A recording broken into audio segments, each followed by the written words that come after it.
পুরনো চেহারায় ফিরছে আওয়ামী লীগ, মাস্টার প্ল্যানে ভারত প্রশাসনের নাম।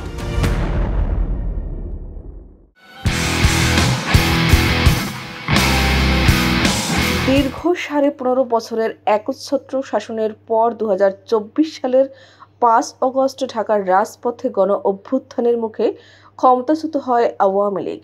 প্রধানমন্ত্রী শেখ হাসিনা দেশ ছেড়ে পালিয়ে ভারতে আশ্রয় নেন। একে একে দেশ ছাড়েন মন্ত্রিসভার অনেক সদস্য, দলের কেন্দ্রীয় ও আঞ্চলিক নেতারা। জনগণের দুর্বার প্রতিরোধে পতন ঘটে এক নব্য ফ্যাসিস্ট শাসনের। একই সঙ্গে দেশ জুড়ে শুরু হয় আওয়ামী লীগ ও তার ছাত্র সংগঠন ছাত্রলীগকে নিষিদ্ধ ঘোষণার জোর দাবি। সেই দাবির পরিপ্রেক্ষিতেই একই বছরের 23 অক্টোবর ছাত্রলীগকে নিষিদ্ধ করে প্রজ্ঞাপন জারি করে ডক্টর মোহাম্মদ ইউনূসের নেতৃত্বাধীন অন্তর্বর্তীকালীন সরকার।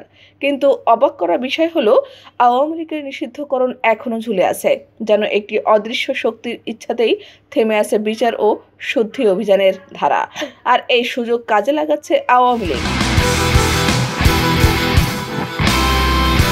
হাজারো শহীদের রক্তের উপর দাঁড়িয়ে ফের বড় ফ্যাসিস্ট হয়ে ফিরে আসার জানান দিচ্ছে আওয়ামী লীগ।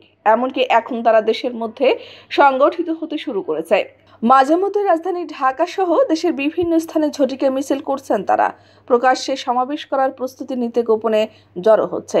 একই সঙ্গে বর্তমান অন্তর্বর্তীকালীন সরকারের বিরুদ্ধে নিয়মিত বক্তৃতা বিবৃতি দেওয়া অব্যাহত আছে। শুরুর দিকে আওয়ামী লীগের মিছিলে অংশ নেওয়া নেতাকর্মীরা সংখ্যায় কম থাকলেও ক্রমেই তা বড় হচ্ছে। ছাত্র জনতার নজিরবিহীন গণ অভ্যুত্থানের মুখে ক্ষমতাচ্যুত হওয়ার মাত্র 8 মাসের মাথায় আওয়ামী লীগের এই সক্রিয় হওয়া এবং ভয়ভীতি উপেক্ষা করে রাজপথে প্রকাশ্যে ঝটিকা মিছিল করা নিয়ে নানান প্রশ্নের জন্ম দিয়েছে। কারা তাদের নেপথ্য থেকে মদত দিচ্ছে এবং কাদের আশ্রয় প্রশ্রয় দলটির নেতাকর্মীরা মাঠে নামছেন, সন্দেহের তীর পুলিশ ও সিভিল প্রশাসন ছাড়াও কয়েকটি রাজনৈতিক দলের দিকে। বিশ্লেষকরা বলছেন, প্রশাসনের মধ্য থেকে সবুজ সংকেত না থাকলে এত বড় গণহত্যার পর দলটির মাঠে নামার কথা নয়। বিশেষ করে প্রশাসনের মধ্যে ঘাপটি মেরে থাকা আওয়ামী দোসররা কৌশলে সমর্থন ও উস্কানি দিচ্ছে। এদের প্রধান ইন্ধন দাতা ও মাস্টার প্ল্যানে ভারতে রয়েছেন।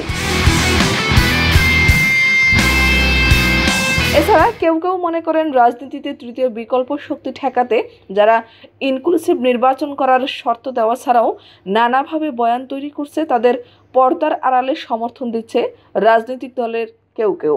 এমনকি আওয়ামী লীগকে সংসদের বিরোধী দল বানানোর গভীর চক্রান্তও চলছে। তারা মনে করেন, পর্দার আড়ালে দেশি বিদেশি চক্রের এমন ষড়যন্ত্রের রোডম্যাপ সফল হলে ভবিষ্যতে জুলাই হত্যাকাণ্ডের বিচারও রাজনৈতিক মামলার খাদে আটকা পড়তে পারে।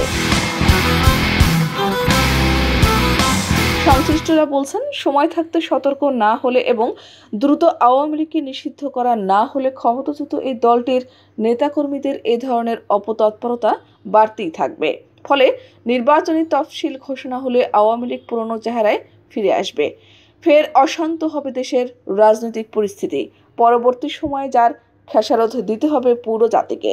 নির্বাচনের মাধ্যমে বিএনপি ক্ষমতায় এলেও 3 বছরের মধ্যে দল বা ভবিষ্যৎ জাতীয় সরকারকে ব্যর্থ করে দিতে আওয়ামী লীগ একের পর এক ষড়যন্ত্র কার্ড খেলবে।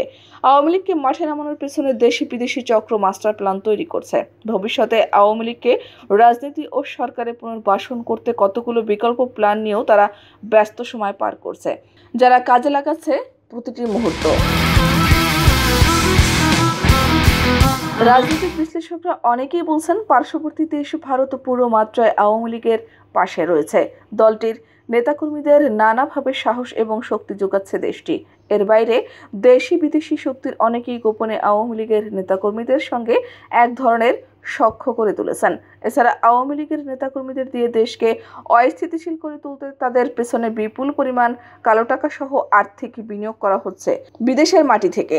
আর এসব কারণেই নতুন করে রাজনীতির মাঠে ফেরার সাহস ও সুযোগ পাচ্ছে বিতাড়িত এই দলটি। সংশ্লিষ্টদের মতে 36শে জুলাইয়ে অংশ নেওয়া আন্দোলনের শক্তিগুলোর মধ্যে বিভেদ সৃষ্টি করতে ইতোমধ্যে আওয়ামী এজেন্টরা সফল হয়েছে। এর বাইরে স্থানীয় পর্যায়ে বিএনপি, জামায়াতে ইসলামী সহ বড় দলগুলোর সঙ্গে আপোষ রফা করেও সক্রিয় হতে শুরু করেছে ক্ষমতাচ্যুত এই দলটি। ফ্যাসিস্ট দলটির মিছিল বড় হওয়ার পেছনে এ দুটি বিষয় বিশেষভাবে ভূমিকা রাখছে।